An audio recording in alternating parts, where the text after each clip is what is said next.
قصہ حضرت آدم علیہ السلام کا۔ حضرت آدم علیہ السلام کی توبہ۔ اللہ تعالیٰ نے جب انہیں جنت اور راحت و سکون والی جگہ سے نکال کر محنت اور مشقت والی زندگی مہیا کی تو انہیں اپنی غلطی کا احساس ہوا۔ وہ اللہ کی طرف متوجہ ہوئے، جس کا ذکر اللہ تعالیٰ نے قرآن مجید میں یوں فرمایا ہے۔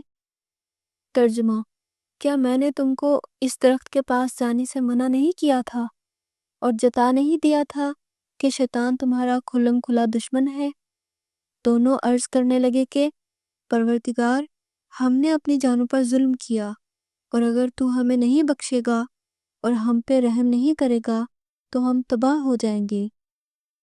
آدم علیہ السلام نے یہ کلمات اللہ تعالیٰ سے ہی سیکھے تھے، جیسا کہ قرآن مجید میں اس کی وضاحت ہے۔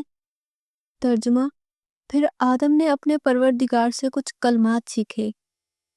ان الفاظ میں اپنی غلطی کا اعتراف ہے، اللہ کی طرف توجہ ہے، اس کے سامنے عجز و نیاز کا اظہار ہے، اور اس مشکل گھڑی میں اللہ تعالیٰ کی طرف محتاجی کا اقرار ہے۔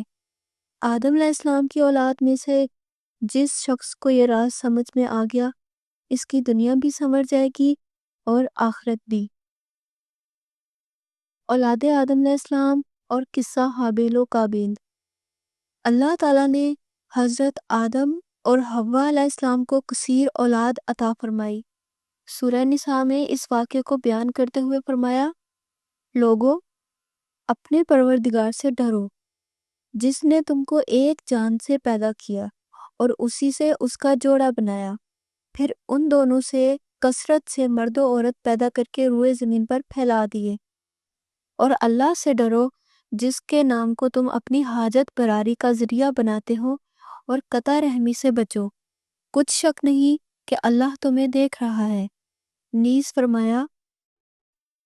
ترجمہ: اور جب تمہارے پروردگار نے بنی آدم سے یعنی ان کی پیٹھوں سے ان کی اولاد نکالی تو ان سے خود ان کے مقابلے میں اقرار کرا لیا، یعنی ان سے پوچھا کہ کیا میں تمہارا پروردگار نہیں ہوں؟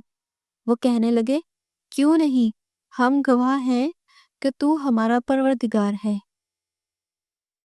جمہور علماء یہ رائے رکھتے ہیں کہ آدم علیہ السلام کی اولاد سے وعدہ لیا گیا تھا۔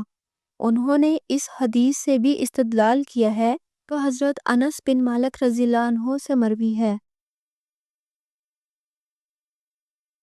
نبی کریم صلی اللہ علیہ وآلہ وسلم نے فرمایا، قیامت کے دن ایک جہنمی سے کہا جائے گا کہ اگر تیرے پاس پوری دنیا کا مال و دولت ہو تو کیا تو فدیہ کے طور پر وہ سب دے دے گا؟ تو وہ کہے گا، ہاں۔ اللہ تعالیٰ فرمائے گا کہ میں نے تجھ سے اس سے آسان چیز کا مطالبہ کیا تھا۔ جب تو آدم علیہ السلام کی پشت میں تھا، اس وقت میں نے تجھ سے ایک وعدہ لیا تھا کہ تو میرے ساتھ شرک نہیں کرے گا، لیکن تو نے پھر بھی شرک کرنے پر ہی اصرار کیا۔ مذکورہ بالا آیت کی تفسیر کرتے ہوئے حضرت ابی بن کعب رضی اللہ عنہ نے فرمایا، اللہ تعالیٰ نے اس دن ان سب کو جمع کیا جو آدم علیہ السلام کی پشت سے قیامت تک پیدا ہونے والے تھے، ان کو پیدا کر کے اور ان کی صورتیں بنا کر انہیں بولنے کی طاقت دی۔ وہ بولنے لگے تو ان سے عہد و پیمان لیا گیا اور انہیں خود ان پر گواہ ٹھہرایا۔ فرمایا، کیا میں تمہارا رب نہیں؟ انہوں نے کہا، ضرور ہے۔ اللہ تعالیٰ نے فرمایا، میں تم پر ساتوں آسمانوں اور ساتوں زمینوں کو گواہ بناتا ہوں، اور تم پر تمہارے باپ آدم کو گواہ بناتا ہوں۔ قیامت کے دن یہ نہ کہنا کہ ہمیں اس کا علم نہیں تھا۔ یاد رکھو، میرے سوا کوئی معبود نہیں اور میرے سوا کوئی مالک نہیں۔ میرے ساتھ شرک نہ کرنا۔ میں تمہارے پاس رسول بھیجوں گا جو تمہیں میرا عہد و پیمان یاد دلا کر تمہیں اس کے خلاف ورزی کی سزا سے ڈرائیں گے، اور میں تم پر اپنی کتاب نازل کروں گا۔ انہوں نے کہا، ہم گواہی دیتے ہیں کہ تو ہمارا رب اور ہمارا معبود ہے، تیرے سوا ہمارا کوئی رب یا معبود نہیں۔ چنانچہ اس دن انہوں نے تعمیل احکام کا اقرار کیا۔